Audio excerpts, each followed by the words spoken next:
Shalom, chers bien-aimés. Que Jésus-Christ vous bénisse abondamment. Il est notre Seigneur. Il est notre Maître suprême. Alléluia. Et sa parole est notre absolu. Que Dieu vous bénisse. Nous sommes Pasteur Isaac Kalonji de France. Nous sommes votre frère. Nous venons vous annoncer la bonne nouvelle. Nous ouvrons les journaux du ciel. La parole de Yehoshua Hamashiach.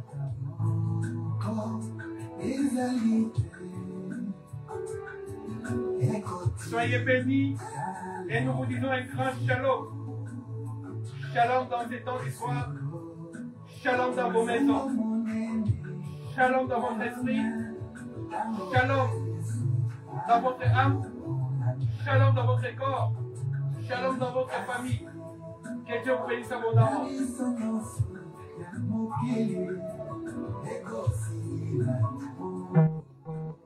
sommes Pasteur Isaac Kalonji de France. Nous sommes votre frère. Simple prédicateur de l'évangile. De Jésus-Christ. La parole pure. La parole potable. La parole limpide. Et la parole toute simple. La parole du salut. Oh, alléluia. L'évangile de Jésus-Christ.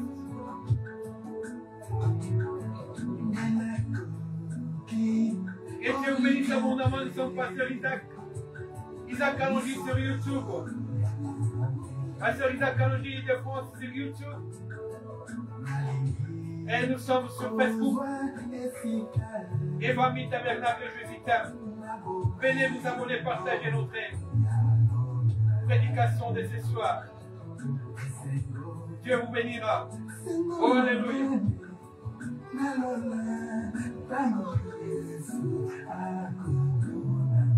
Jésus-Christ vient bientôt. L'Esprit et l'épouse disent.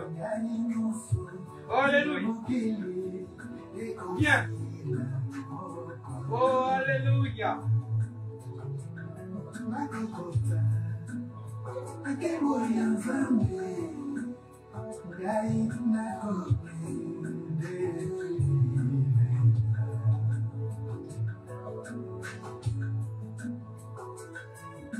Oh, alléluia. Soyez bénis, vous qui aimez Jésus-Christ. Nous aussi, nous sommes une grosse communauté. Nous aimons Jésus.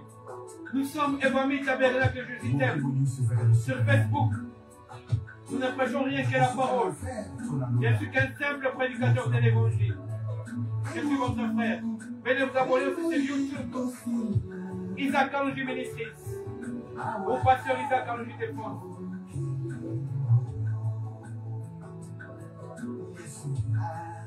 Cette parole est un délice. Oh, alléluia.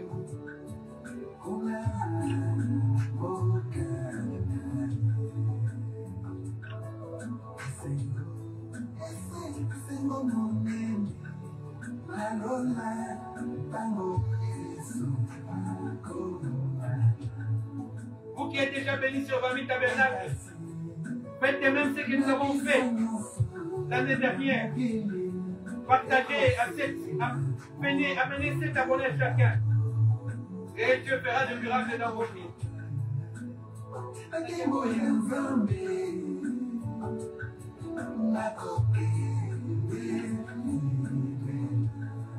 Oh, ces jours-là, nous les verrons. Alléluia.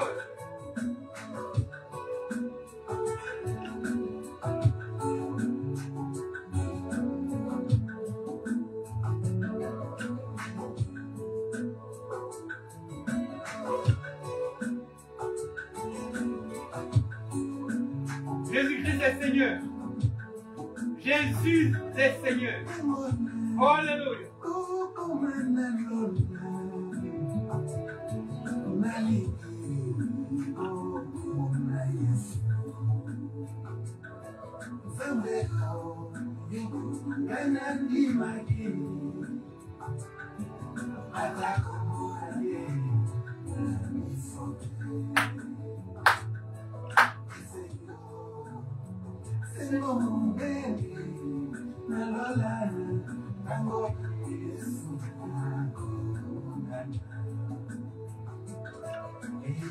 Oh, alléluia, Jésus, Jésus. Oh, Père, Jésus, il est notre Adonai. Je suis fou et ivre de son amour.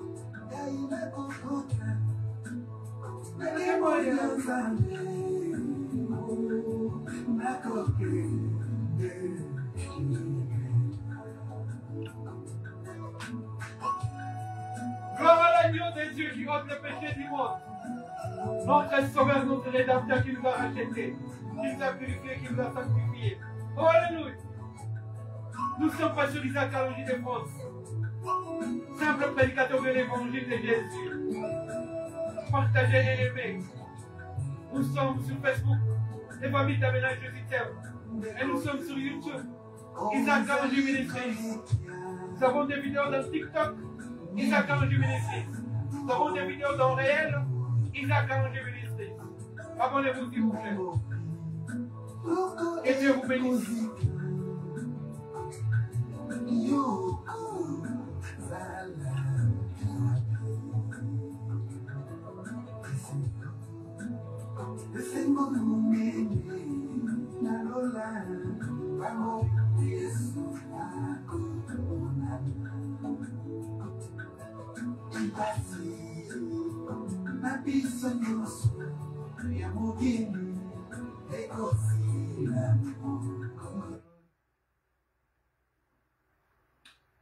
Shalom, chers bien-aimés, que Dieu vous bénisse abondamment. Nous sommes votre frère, pasteur Isaac Kalonji de France. Nous sommes dans la joie d'être devant vous pour partager cette bonne nouvelle, la nouvelle qui nous vient tout droit du ciel. Nous ouvrons ce journal du ciel qui est la parole de Dieu, la Bible. Nous sommes dans Jean au chapitre 8, le premier verset, et nous allons descendre jusqu'au 11e verset, parce que nous avons intitulé notre prédication de ce soir, la femme et la pierre, ou le contraire aussi, ou l'inverse, j'allais dire, la pierre et la femme. Notre thème de ce soir est la pierre et la femme. Nous allons essayer de décortiquer cette parole. Selon sa grâce, nous lisons dans le nom de Jésus. Jésus se rendit au mont des Oliviers. Mais dès le matin, il se rendit de nouveau dans les temples. Et tout le peuple vient à lui. Il s'assit et les enseignait. Alors les scribes et les pharisiens amenèrent une femme surprise en adultère. La place au milieu et disent à Jésus, « Maître, cette femme a été surprise en flagrant délit d'adultère. Moïse, dans la loi, nous a prescrit de lapider de telles femmes. Toi donc, que dis-tu? » Il disait cela pour le mettre à l'épreuve, afin de pouvoir l'accuser. Mais Jésus se baissa et s'est mis à écrire avec les doigts sur la terre. Comme il persistait à les questionner, il se redressa et leur dit, « Que celui de vous qui est sans péché lui jette le premier la pierre. »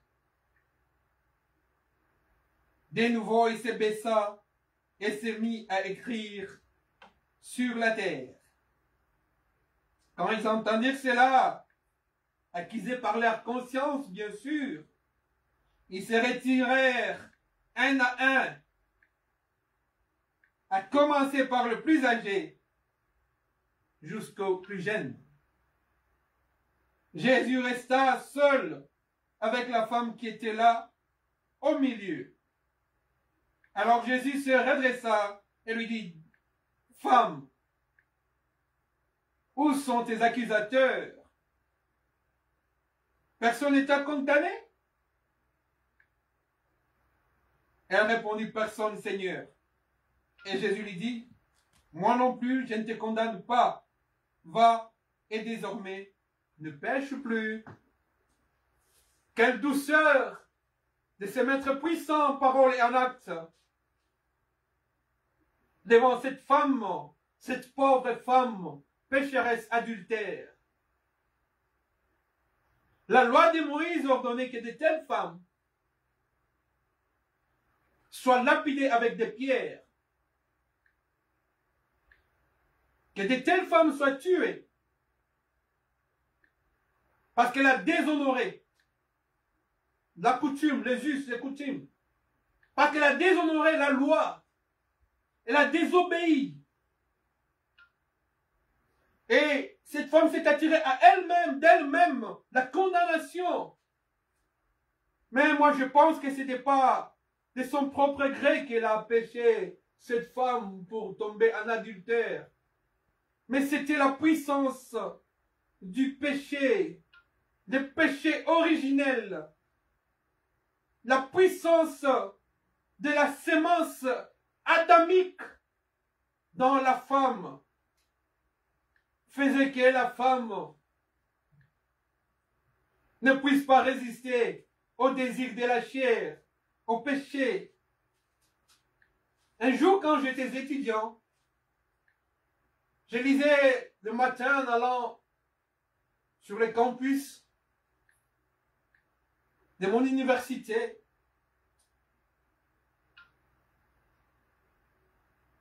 Un petit traité. Dans ce témoignage, il y avait une femme vertueuse, aimant la parole de Dieu, née de nouveau, repentie. Mais la femme donnait un témoignage comme quoi elle a succombé au désir de la chair pendant 2 minutes. Et ces 2 minutes étaient fatales pour elle. Parce que ces 2 minutes ont amené la mort en elle. Elle est tombée en adultère ou en fornication. Et elle a attrapé une maladie mortelle ces jours-là. Elle a mené une vie de crainte de Dieu. Elle craignait Dieu.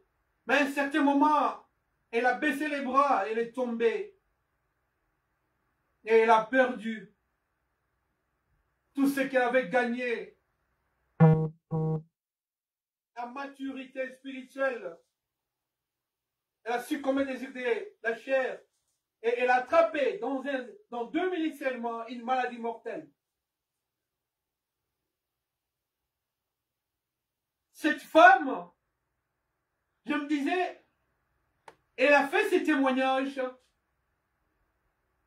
parce que nous sommes tous exposés.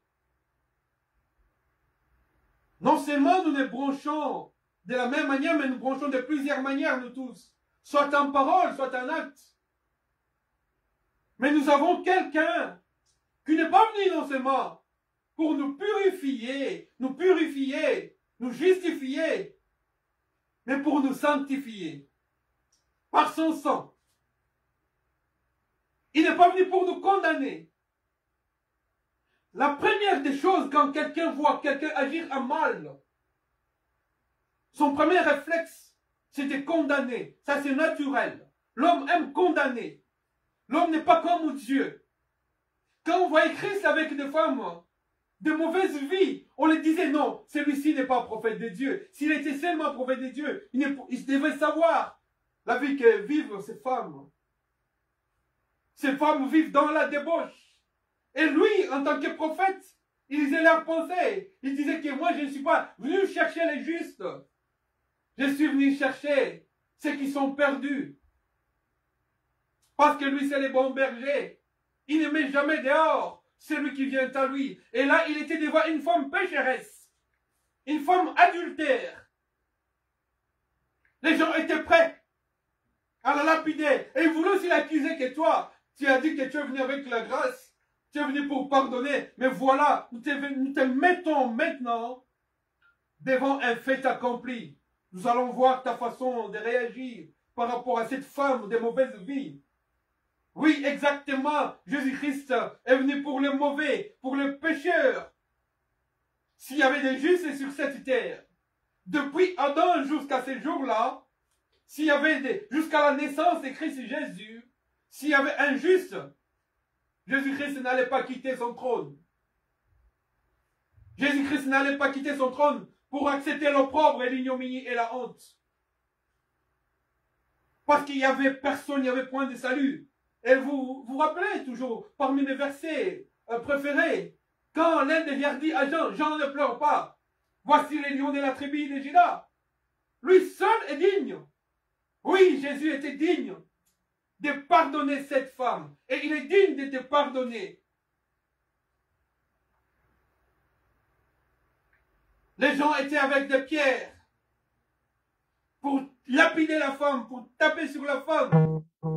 Mais Jésus avait une autre vision de cette femme. Lui qui a dit que les loups, les renards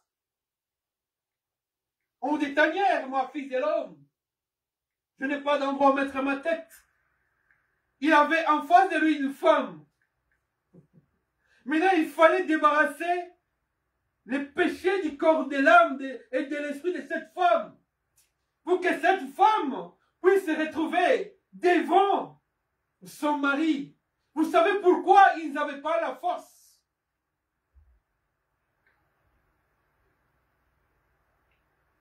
De prendre des pierres et de lancer sur cette femme. Parce que celui qui était devant eux était la pierre angulaire. La principale de l'angle. La pierre de la révélation. C'était lui la parole. C'est que Moïse avait dit. C'était l'ombre des choses. Mais la vérité était là. Moïse avait dit lapider. Mais lui il a dit. Moi je suis venu. Non pas pour condamner. Mais je suis venu pour effacer les péchés. Pardonner. Pour que cette femme pécheresse puisse retrouver la sainteté. Pour que cette femme pécheresse puisse retrouver son état initial, originel, avant la fondation du monde. L'éternité. Il était venu pour que cette femme puisse retrouver l'éternité. Il a mis du temps pour voir qui était courageux de prendre une pierre. Mais la pierre, la véritable, était là. Et sa puissance, son amour, sa grâce, était sur cette femme. Et cette femme était l'image de l'Église. L'Église qui est devant Jésus-Christ. La Bible dit, il n'y a point de condamnation pour ceux qui sont dans Jésus-Christ. La femme était devant Jésus-Christ. Du coup, la condamnation était tombée parce que tu te trouves, quand tu es devant la face de Jésus, personne ne peut te condamner. Quand tu cherches la face de Jésus, quand tu vois Jésus dans ta vie, quand tu vois Jésus te parler dans ta vie, personne ne pourra te condamner. Personne n'aura le courage de prendre une pierre pour te lapider. Parce que Jésus-Christ est la pierre angulaire. Lui, les rochers des âges. Lui, l'ancien des jours. Lui, les rochers des siècles. Lui, la fondation de l'Église. C'est ces jours-là qu'il était devant l'Église. Pour que l'Église puisse abandonner le péché. Parce qu'il a dit à la femme, moi, je ne te condamne pas. Il n'est pas venu pour condamner l'Église. Mais il est venu pour se révéler à l'Église. Et il s'est révélé à cette femme. Il s'est montré à cette femme. Cette femme a vu Jésus. La femme a vu la grâce. La parole lui a parlé. Quand les gens se demandaient, mais il est qui cet homme qui fait des miracles? Il entendait toutes ces voix, tous ces questionnements. Mais un jour, il appelait les apôtres et leur a dit, vous, à votre tour, qui dites-vous que je suis, moi, fils de l'homme? Et tous, ils ont parlé. Toi, tu es ceci, cela. Mais il n'y avait qu'un seul qui avait la révélation. C'était Pierre. Pierre a eu la révélation de la pierre. Et la pierre, cette pierre était la pierre de la femme. Qui ne pouvait pas écraser la femme. Aucune pierre n'écrasera la femme tant que la pierre devant la femme. Vous entendez ces choses, frères? Cette pierre, c'était la parole. Au commencement était la parole. Et cette parole s'est faite chair, qui était Jésus. Pierre a eu cette révélation. Et il a dit à Pierre, c'est pas la chair qui t'a révélé ça. Ça, c'est mon Père. Ça, c'est l'Esprit qui t'a révélé ça. Que moi, je suis la pierre angulaire. La pierre, c'est-à-dire la parole, le fondement, la fondation, la pierre angulaire, rejetée par ces chrétiens, mais celle qui est la principale, la pierre de la puissance, la fondation de l'Église. Ces jours-là, il a dit, je ne condamnerai pas la femme. Je suis venu pour que cette femme puisse se construire sur moi. Et l'Église est construite, elle est bâtie sur la fondation qui est la parole, qui est Jésus-Christ.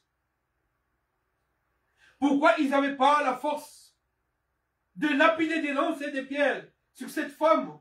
Parce qu'il y avait une pierre spéciale que Jésus-Christ lui-même avait réservée pour cette femme. Cette femme est l'image de l'Église. Jésus-Christ est venu pour ne pas condamner l'Église. Parce qu'il n'y a point de condamnation pour ceux qui sont en Jésus-Christ. Mais cette pierre est venue pour donner le fondement, la fondation, afin que tous les vents qui viendront ne puissent pas ébranler cette femme. Toutes les condamnations qui viendront du sud, du nord, de l'est ou de l'ouest, du ciel et de la terre, rien ne pourra condamner cette femme qui est bâtie sur la pierre. Lui, le rejeton de David. Lui, le puissant de Jacob. Quand tu as la parole, frère, rien ne te condamnera. La seule pierre que tu recevras, c'est celle-ci. Apocalypse. La pierre de la prophétie. La pierre que tu recevras, c'est dans Apocalypse. Toi, femme, pécheresse, devant Jésus, tu deviens pure. Parce qu'elle est venue t'annoncer la parole. Il a parlé à la femme. Et cette femme a vu sa condamnation tomber, devenue caduque à cause de la parole. Et parce que lui n'a pas condamné, c'est qu'il a trouvé que cette femme, son péché est tombé parce que moi, je lui ai parlé. Et il est venu parler à l'Église, lui donnant la parole, nous donnant la parole. Et cette parole nous a purifiés, justifiés, sanctifiés. Et comme nous sommes devant la parole est notre miroir. Nous nous regardons dans la parole, nous parlons avec la parole, nous invoquons la parole, nous supplions la parole, nous adorons la parole. Cette parole nous donne la force de ne pas être atteint par de lapideurs. Apocalypse, chapitre 2, verset 17. Jésus-Christ lui-même, il dit ceci.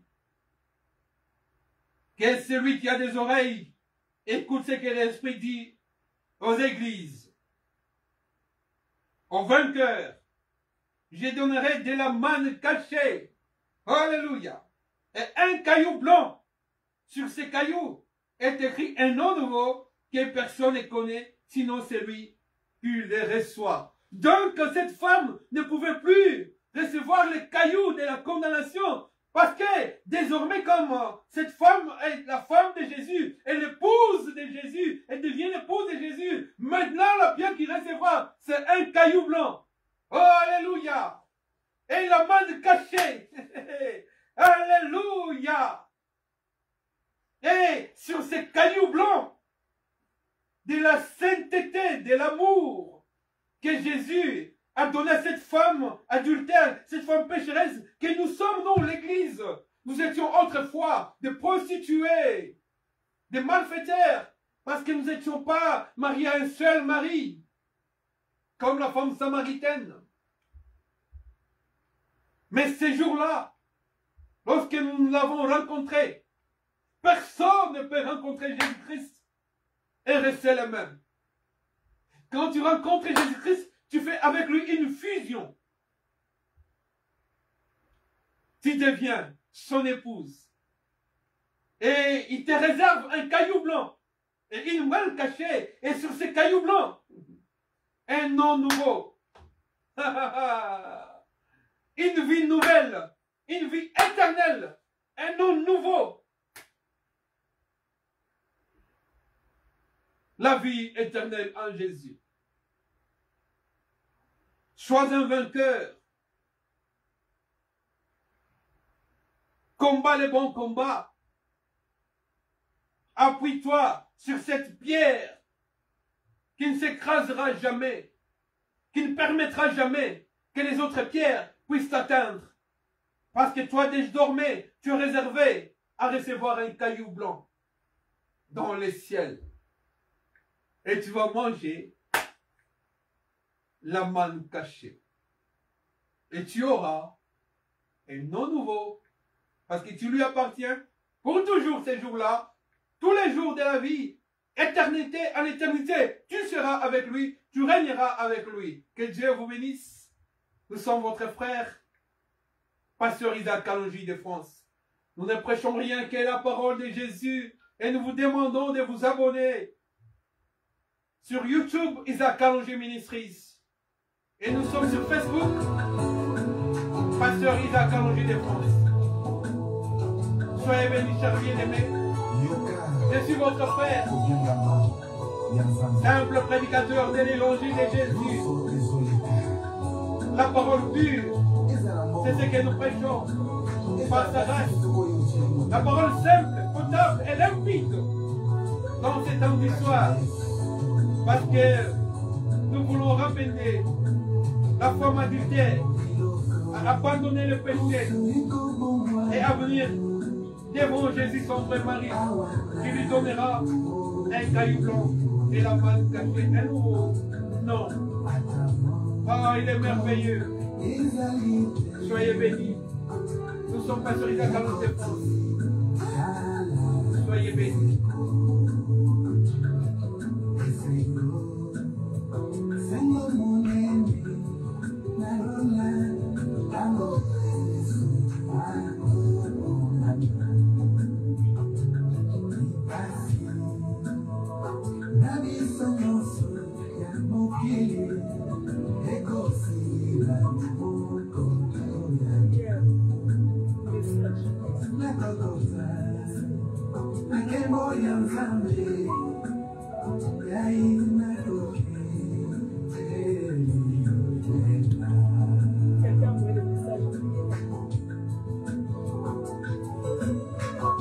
Oui, frère, que Dieu t'assiste.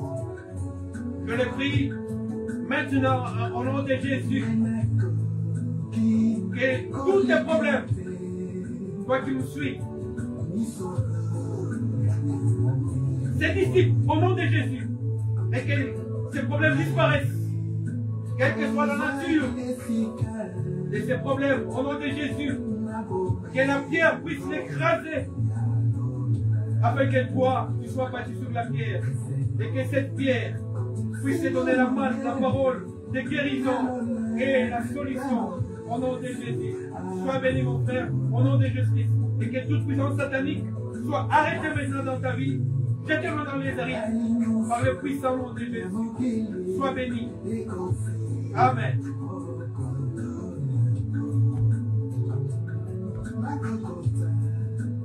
Que Dieu vous bénisse au nom de Jésus.